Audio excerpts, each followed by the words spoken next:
mau ajuin nikah. Ah, saya tidak Padahal menanggapi, tapi lihat nih, boleh nggak kita mencoba untuk belajar membaca undang-undang, boleh nggak ya? Boleh Bang, boleh. Bisa dicoba. Boleh Bang, boleh. wartawan bebas Makanya, mau menanyakan jadi apa aja bang. bukan, saya coba akan membaca, kalau boleh saya coba baca, supaya saya mungkin lupa kalau ada pasal, gitu loh ya. Yang pertama saya baca itu pasal 6 ayat 2 Undang-Undang Nomor 1 tahun 74, itu Undang-Undang Perkawinan. Bunyinya seperti ini yang saya ingat. Untuk melangsungkan perkawinan seseorang yang belum mencapai umur 21 tahun harus mendapatkan izin kedua orang tuanya. Kira-kira itu pasal kan bahasa Indonesia. Teman-teman wartawan bisa mengerti nggak bahasa yang saya sampaikan tadi?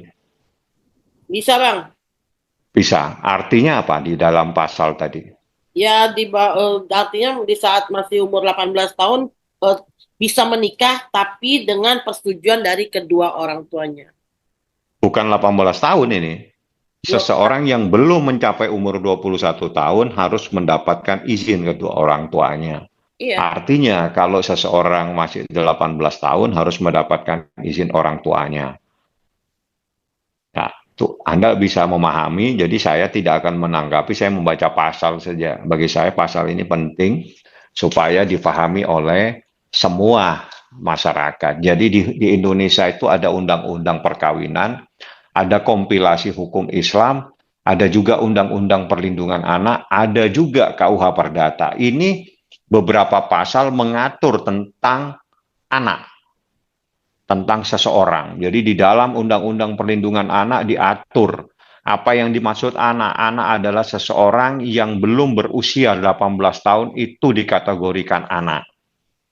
Selanjutnya di dalam Undang-Undang kompilasi hukum Islam pun mengatur tentang perkawinan. Jadi yang boleh kawin itu apabila calon suaminya minimal itu 19 tahun. Umurnya itu boleh. Seorang wanita 16 tahun boleh, tapi ada syaratnya lagi diatur tentang eh, yang boleh berumur 21 tahun harus mendapatkan izin dari kedua orang tuanya. Itu diatur secara tegas di dalam kompilasi hukum Islam, di dalam Undang-Undang Perlindungan Anak, di dalam KUH Perdata. Di dalam KUH Perdata sama dengan Undang-Undang Nomor 174. Jadi syaratnya itu secara tegas menyatakan. Nah, kalau yang saya sampaikan tadi itu Undang-Undang Pasal 6 Ayat 2 itu terkait dengan syarat untuk menikah. Syarat untuk kawin itu apabila umurnya belum 21 tahun harus mendapatkan izin kedua orang tuanya. Nah, selanjutnya tentang dewasa. Jadi ada anak, ada dewasa. Anak itu terkait dengan persoalan apabila ada peristiwa pidana yang terjadi terhadap seseorang anak. Kalau peristiwa terhadap seseorang yang belum berumur 18 tahun, itu tunduk pada Undang-Undang Perlindungan Anak. Kalau terjadi peristiwa hukum terhadap anak berumur 18 lebih 1 hari, maka yang berlaku adalah Undang-Undang KUH Pidana. Itu yang harus dipahami. Makanya ada Undang-Undang Perlindungan Anak, ada KUH Perdata, ada kompilasi hukum Islam, ada Undang-Undang Perkawinan. Itu secara tegas mengatur semuanya. Jadi inti sarinya apabila seseorang belum berusia 21 tahun untuk melangsungkan perkawinan itu boleh asal mendapatkan izin dari orang tuanya. Nah, orang tuanya terkait kembali dengan persoalan ini namanya Laura, maka yang akan memberikan izin adalah Nikita Mirzani. Seperti itu. Jadi hak itu masih ada di tangan Nikita Mirzani sampai anak ini dewasa menurut hukum, yakni umur 21 tahun.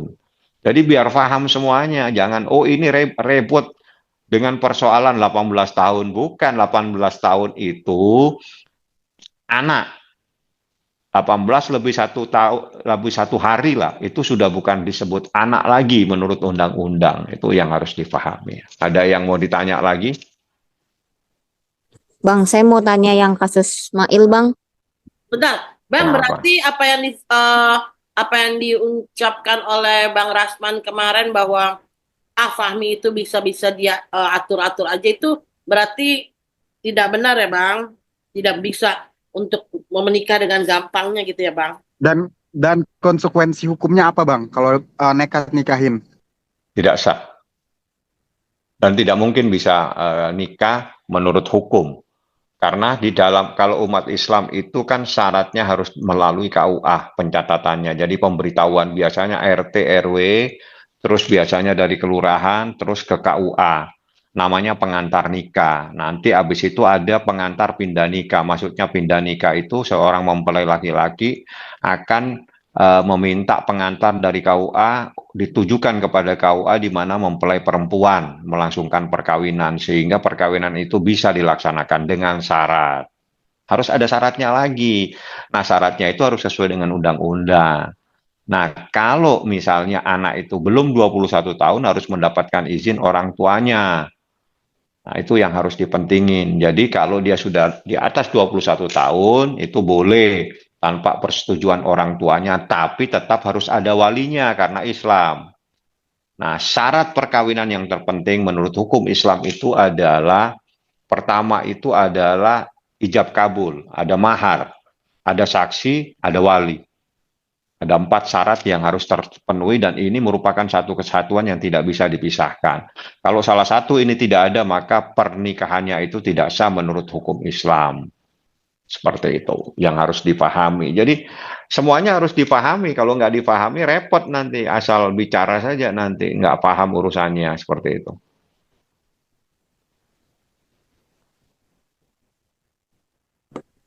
Bang, mau tanya yang kasusnya Mail yang soal pemerasan, Bang. Gimana kemarin Mail mendatangi Polres ya? Gimana, Bang? Polda, Polda. Sorry. Oh ya, soal Polda. Polda. Maaf. Gimana, Bang? Itu Kenapa? boleh dijelasin kasusnya seperti apa? Kasus Mail yang kemarin Lain dulu, Mail ini dulu mendatangi. diselesaikan. Ini kalau sudah selesai, kan kita membahas persoalan Laura. Itu kan persoalan lain. Jadi jangan digabung, nanti akhirnya orang bingung mendengarkannya. Ini mau membahas apa? Jadi kita fokus kepada persoalan dulu terkait dengan Laura. Saya jelaskan, Laura itu masih anak menurut Undang-Undang Perlindungan Anak. Menurut Undang-Undang KUH Perdata, dia belum dewasa. Sehingga dia tidak berhak untuk melakukan perbuatan hukum kecuali atas izin orang tuanya. Seperti itu.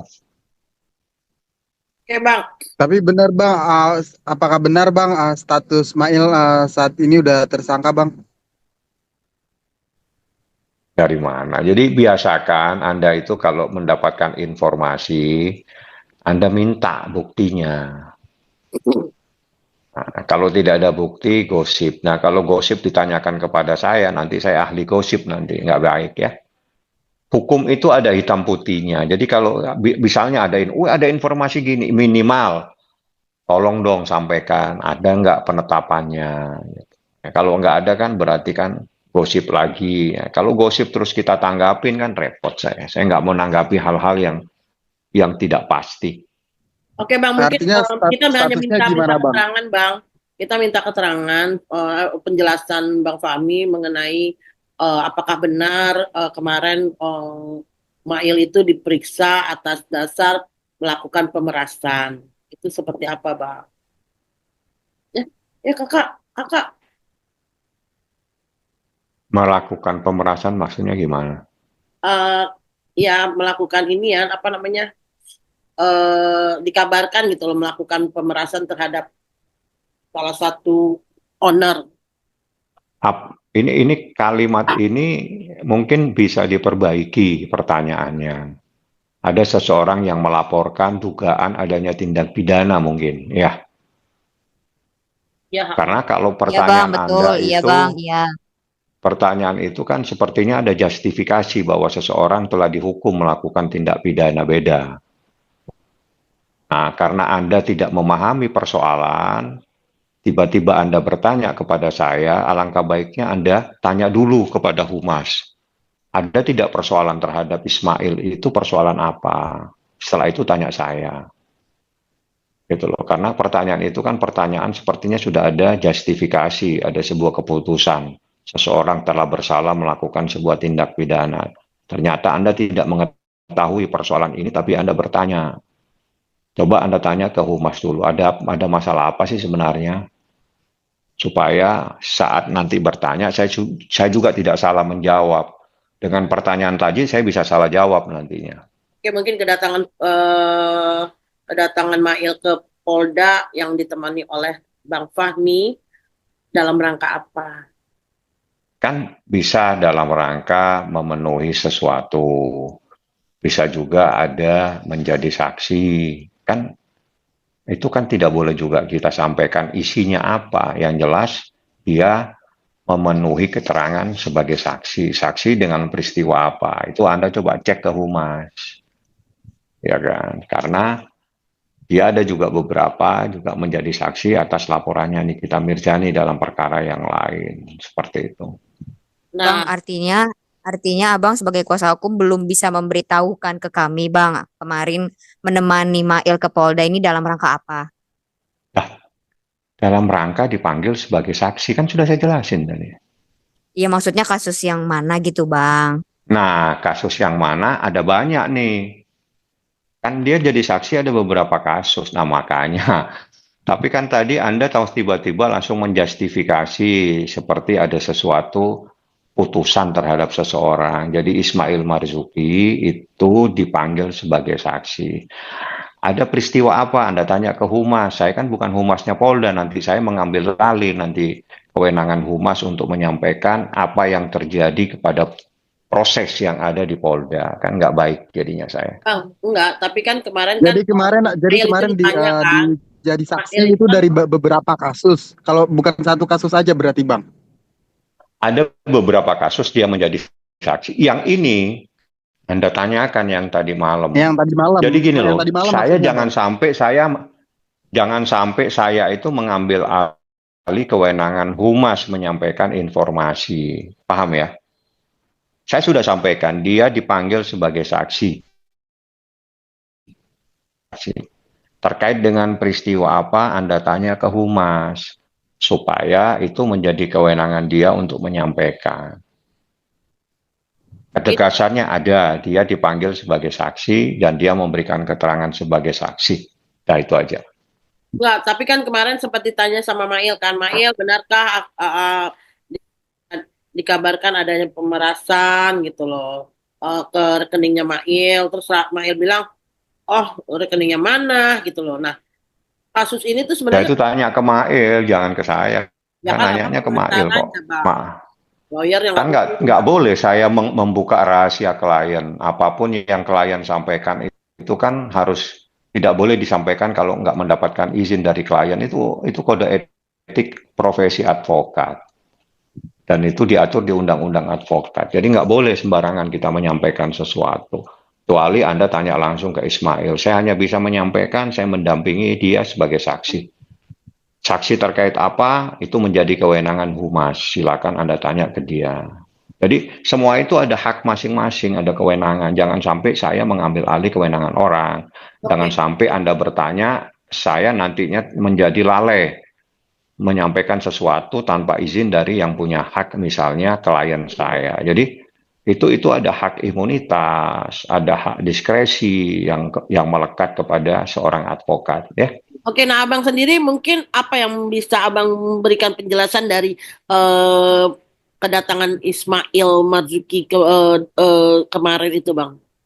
Nah, sudah dijelaskan dia datang sebagai saksi. Kan Enggak, saya bilang, dia tadi malam diperiksa sebagai saksi dan datang sebagai saksi. Nah, terkait saksi apa, itu kan harus ada yang punya hak untuk menyampaikan. Karena dia yang punya hak itu adalah penyidik. Karena dia yang memeriksa.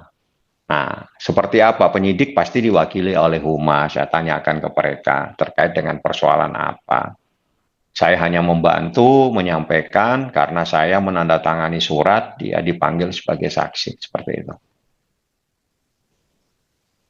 Apakah benar Bang kasusnya soal dari laporan Reza Gladys Bang? Ya itu kan humas yang bisa nyampaikan nanti. Bukan Artinya saya Abang dong. belum bisa, Abang kan sebagai kuasa hukumnya Mail. Artinya Abang Iya, belum bisa saya sudah memberitahukan. nyampaikan. saya mendampingi Ismail sebagai saksi. Iya, atas Selanjutnya, laporan. ada hak diskresi untuk tidak saya sampaikan. Ada hak imunitas juga, saya tidak boleh juga. Nah, kan saya tidak boleh melanggar undang-undang advokat, kode etik advokat. Nah, kecuali Anda tanya dengan Ismail sendiri atau Mail, ya. Tapi persoalan apa terkait dengan proses pemeriksaan apa itu menjadi haknya penyidik. Nah, penyidik biasanya diwakili oleh Humas. Jadi jangan sampai saya juga merangkap-rangkap nanti ini, ya. Berarti untuk menegaskan Bang, Abang diminta oleh Ismail Marzuki untuk bungkam kepada media ya Bang? Bukan. Saya sudah nyampaikan ini, saya lagi Zoom sama Anda semua. Hmm. Tidak Terkait yang ada. lain-lain. Nah, tidak ada yang harus ditutupin, tapi saya sudah menyampaikan dia diperiksa sebagai saksi. Bagaimana kepintaran wartawan mencari informasi? Itu adalah tugas Anda mendapatkan informasi. Ini ada info nih, Ismail diperiksa sebagai saksi. Terkait apa? Nah, itu bagaimana kepintaran Anda mendapatkan informasi itu? Informasi itu menjadi akurat, menjadi sempurna, menjadi benar apabila disampaikan kepada orang yang berwenang. Paham ya? Yang berwenang adalah penyidik diwakili oleh Humas. Selain itu, semua informasi tidak bisa dipertanggungjawabkan kebenarannya. Seperti itu. Bang, Abang sendiri sebagai pengacaranya Ismail, sikap apa dan action apa yang Abang akan lakukan untuk menjaga Ismail sendiri, Bang? Saya mendampingi sesuai dengan kuasa, saya mendampingi dan membela dia sebagai saksi. Kuasa saya seperti itu. Jadi kapasitasnya saya mendampingi dia, membela dia sebagai saksi. Actionnya seperti apa kan? Hukum itu kan actionnya kan menyampaikan secara hukum. Nah, seperti itu. Dan itu kita sampaikan semua pada saat dalam proses dia diperiksa sebagai saksi. Oke, teman-teman, ada yang masih mau nanya lagi? Bang, Atau masih bingung? izin klarifikasi Bang yang apa berita mengenai beberapa polisi mendatangi kosnya Ismail itu faktanya seperti apa sih Bang? Waduh, saya nggak dapat informasi itu karena itu kan kejadian saya nggak tahu ya. Kejadian kapan itu? Karena kuasa saya itu tidak terkait dengan persoalan itu. Kuasa saya terkait dia dipanggil sebagai saksi itu aja. Hmm. Tapi yang lain-lain, Ismail kan gampang, Mail kan gampang Anda hubungi. Dia pasti akan menyampaikan. Jadi coba langsung aja kepada Ismail ya atau Mail ya mengenai hal tersebut. Izin nomornya ya Bang ya? Iya, ada yang punya, masa nggak ada yang punya? Teman-teman wartawan kan banyak yang punya. Nggak apa-apa, tanya aja langsung. Nggak ada. Saya nggak pernah melarang untuk bertanya langsung. Saya justru takut menyampaikan sesuatu kalau saya tidak mendapatkan informasi atau izin dari seseorang. Jadi ada hal-hal. Tapi kalau misalnya dia dipanggil sebagai saksi, ya itu kan hal yang umum ya, boleh saya sampaikan. Ya udah. Ada lagi siapa ini tadi?